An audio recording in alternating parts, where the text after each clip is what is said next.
Hey guys, hello, namaste, vanakkam, welcome to Bigg Boss tiles.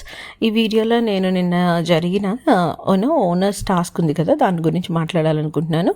రీతుకి అన్యాయం జరిగిందని ఎంతమంది అనుకుంటున్నారు, ఇమాన్యుయల్కి అన్యాయం జరిగిందని ఎంతమంది అనుకుంటున్నారు, కామెంట్ సెక్షన్లో చెప్పండి. వీడియో చివరి వరకు చూడండి, నచ్చితే లైక్ చేయండి, షేర్ చేయండి, సబ్స్క్రైబ్ చేయండి guys. Let's dive into the video. నాకైతే కాసేపు రీతు విషయంలో చాలా బాధ అనిపించింది. ఎప్పుడైతే తన సపోర్ట్ కోసం సంజన గారు అండ్ ఫ్లోరా షైని తనకు సపోర్ట్ చేయరని అర్థమయ్యి సుమన్ శెట్టిని రిక్వెస్ట్ చేసి అన్న నాకు హెల్ప్ చేయనని అడిగిన తర్వాత ఆయన చేస్తానని ఒక నమ్మకం ఇచ్చి తర్వాత తనవే తీసేసినప్పుడు నాకు చాలా బాధేసిందండి. It's very hurting as a girl.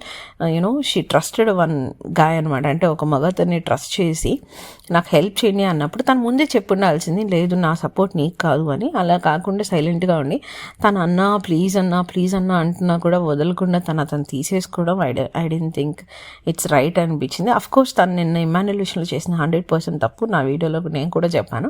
But that doesn't mean అది నువ్వు అదే ట్రీట్మెంట్ తనకి ఇవ్వాలనేది రూల్ ఏం కాదు. సో నాకు అందరూ కలిపి తన మీద అటాక్ చేసినట్టు అనిపించింది. The game is the same, game అలానే ఉంటుంది. బట్ సుమన్ గారి విషయంలో నాకు కొంచెం బాధ అనిపించింది, ఎందుకంటే దానికి ముందు ఆయనకు జరిగిన అన్యాయాన్ని ఫీల్ అయినప్పుడు అఫ్కోర్స్ రీతుకు జరిగిన ఇది కూడా నేను ఫీల్ అవ్వాలి. సో నాకు అక్కడ తప్పు అనిపించింది. అండ్ రీతు గేమ్ గురించి నేను వేరే వీడియోలో మాట్లాడతాను. That's it guys. ఈ వీడియో నచ్చితే కనుక లైక్ చేయండి, షేర్ చేయండి, సబ్స్క్రైబ్ చేయండి. బాయ్.